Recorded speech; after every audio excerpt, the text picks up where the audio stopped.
Greetings, fellow Dungeon Delvers, and welcome to Dorans and Dragons, where we work together to come up with Dungeons & Dragons 5th edition builds for your favorite League of Legends champions. Today we're building Ornn, the fire below the mountain. Ornn is one of the Freljordian demigods, specifically the demigod of the forge and craftsmanship. To play as him, you're going to have to scale your power down a bit, but we still have the ability to get all of his flavor in. This is one of my favorite champions, so I was very excited to build him finally. But before we get started with the build, we have a few things going on with the channel we wanted to let you know about. First is our website, which I've linked in the description below. It's a work in progress, but ultimately the goal is to get the key snippets of each build in a text format so you can get a brief synopsis of the build, then watch the video for a more detailed dive. Next is our Patreon. We want to eventually make this a full-time project for ourselves, and with your support we'll be able to do that. Our videos will always remain free, but if you support us over on Patreon, you'll get access to a lot of the behind-the-scenes content, and have a huge impact on our content going forward. We'd specifically like to shout out Thomas and Robert, our first two Blade tier patrons. We can't thank you enough for your support and belief in us. At the Blade tier, you get to choose your own champion build to be done in the following weeks. Thomas chose Kale, and Robert chose Ashe, which is a spoiler alert for the next two videos we'll be doing. Thanks again, guys. Your support means the world to us. But for now, let's get to what we're actually here for, building Ornn. First, let's cover the goals of the build. Ornn is heavily tied into the forge. We need to make sure he has the ability to craft armor. He also has the innate ability to manipulate fire, specifically a powerful breath attack and a fire ram. Finally, we need to make sure Ornn is able to upgrade the items of his allies. For race, we'll go with Fire Genasi. Their ancestors are the powerful beings of the elemental planes, which will give you that demigod status you're trying to achieve. Fire Genasi gain a +2 to their constitution and a +1 to their intelligence. Fire Genasi also have resistance to fire damage. And finally, you gain Reach to the Blaze, which gives you access to the Produce Flame cantrip, as well as the ability to cast a first level Burning Hands once per long rest. For stats, we're going to be using the standard array. Roll if you'd like to, but we need at least a 13 in Intelligence and Wisdom for our multiclassing. Speaking of intelligence, we're going to open with that as our highest stat. Ornn's knowledge of his craft shows a genius level intellect. Next, we'll grab our constitution. Ornn is a thick boy, with 2 Cs, so we need to stack this to build our health pool. We'll take a feat later to really thicken our boy up. After that, we'll grab our wisdom for our multiclassing purposes we mentioned earlier. Strength is next. Ornn is a pretty strong character, but it's not really his defining trait. Next, we have our dexterity, which makes sense because Ornn isn't very mobile beyond his charge. Finally, we'll dump our charisma. Ornn isn't much of a talker. He had an entire group of people who worshipped him, who he never even spoke to. For this build, we only have 2 pieces of equipment that really matter, which are Ornn's trusty hammers. His main weapon is the Warhammer, which doubles as his anvil. His other weapon can either be a mace or a light hammer. Alright, let's kick this build off with a level in Cleric, specifically a Forge Domain Cleric. Clerics have a D8 hit die and proficiency in all armor, shields, and simple weapons, as well as 2 skills. We'll grab Religion and History. Choosing the Forge Domain grants you a few features at level 1. Starting with Blessing of the Forge, which gives you the ability to imbue a +1 modifier into any non-magical armor or weapon. This is your first iteration of Ornn's passive, but we'll obviously get a much stronger version of it later on. You also gain Domain spells, which are prepared but don't count against your daily max of prepared spells. At level 1, those are Searing Smite and Identify. Searing Smite is a good way to get the extra on-hit damage from Ornn's W early. You cast the spell as a bonus action. Your first melee attack afterwards, dealing an extra 1d6 fire damage, and it catches on fire. On each of its turns until the spell ends, it must make a constitution save or take 1d6 fire damage again. Now that we've established our forge roots, we're going to take an abrupt departure from Cleric and head over to Artificer for a few levels. Artificers have a D8 hit die as well, but the only proficiencies you gain are with tools, specifically Thieves' Tools and Tinker's Tools. You also gain Magical Tinkering, which is an Artificer's ability to breathe magical life into an object, letting it do a variety of effects, like shedding light, emitting a recorded message, or an odor, or a static visual effect. That way when you make an awesome outplay, you can spam your mastery symbol and really flex on those people. You also gain Artificer's Spellcasting. You utilize your Artisan's tools as a spellcasting focus until you gain your infused items later on, which can be used. As always, we'll only be discussing the champion relevant spells. For this level, we have a cantrip and 2 level 1 spells. The cantrip is Firebolt. You roll a ranged spell attack and hit the target with a small blast of fire.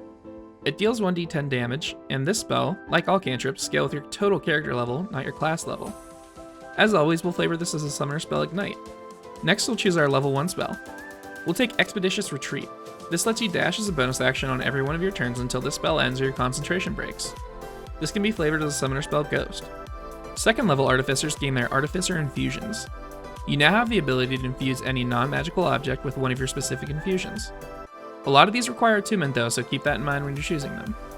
There are a ton of infusions to choose from, so we'll just focus on the Ornn ones just like we do for spells. This is also the upgraded Ornn passive ability we mentioned earlier. The first infusion we'll grab is Armor of Tools. This allows you to integrate your Artisans or Thieves tools into your armor and adds your Intelligence modifier to any ability checks with that tool. Second, we'll take Enhanced Weapon, which grants a +1 bonus to attack and damage rolls to it. Finally, we'll choose Enhanced Defense, which gives you a +1 AC to either a shield or a piece of armor. At level 3, Artificers choose their specialty. We'll go with the Battlesmith. Battlesmiths gain a number of features here. First, they're granted the Heroism and Shield spells, which are always prepared for them. They also gain the Battle Ready feature. This allows you to use your Intelligence modifier for attack and damage rolls as long as you're wielding a magical weapon, which you should be with your various upgrade features. You also get the right tool for the job, which is an Artificer feature that lets you craft any set of Artisan's tools. These take an hour to create and last until you use this feature again. Finally, you gain your Still Defender. This is a tinkering you've created to act as a companion for you. It's a medium-sized construct with a few cool abilities. When you build it, you get to choose its form. We'll build it into the form of the Ram, which will serve as your ultimate until we get the better form of it later on in the build. And we're back to Cleric. Level 2 Clerics gain their Channel Divinity abilities. All Clerics get to turn Undead, Channel Divinity, and one specific to their domain. Turn Undead forces all Undead within 30 feet to make a Wisdom save. On failure, they must run as far away from you as they can on their turn. In a few levels, this gains a potent upgrade, so pay attention. Your domain-specific Channel Divinity is Artisan's Blessing. This lets you spend an hour on a ritual, which will allow you to craft any non-magical item that includes some metal. You can also use it to duplicate a metal non-magical item as long as you possess the original before the ritual starts. Third level Clerics gain access to their second level spells. We'll take Prayer of Healing, which lets you heal up to 6 allies for 2d8 plus your Wisdom modifier. This will be flavored as a summoner spell Heal. At 4th level, Clerics gain their first ability score modifier. We'll take a feat at this level instead to give us access to Ornn's E ability. For that, we'll take Charger.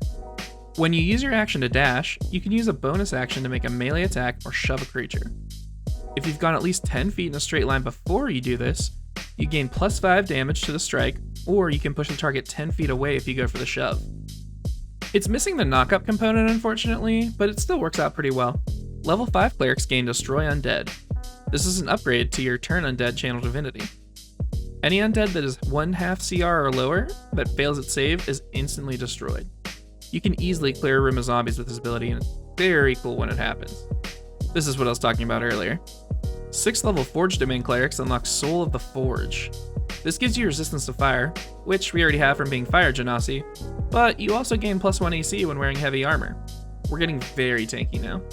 At 7th level, Clerics gain access to their 4th level spells.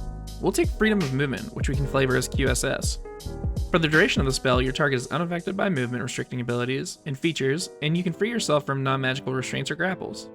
Level 8 Clerics get Divine Strike, which is the best version of Ornn's W on hit effect, as it invokes the Fire of the Forge to give you 1d8 fire damage on any weapon attack once per turn.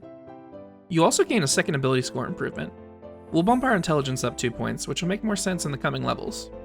Speaking of, now it's time to get our Q, W, and ultimate abilities. To do so, we're going to finish out the rest of our levels in Wizard. We're about to sacrifice a lot of HP doing this, as Wizards only have a d6 hit die.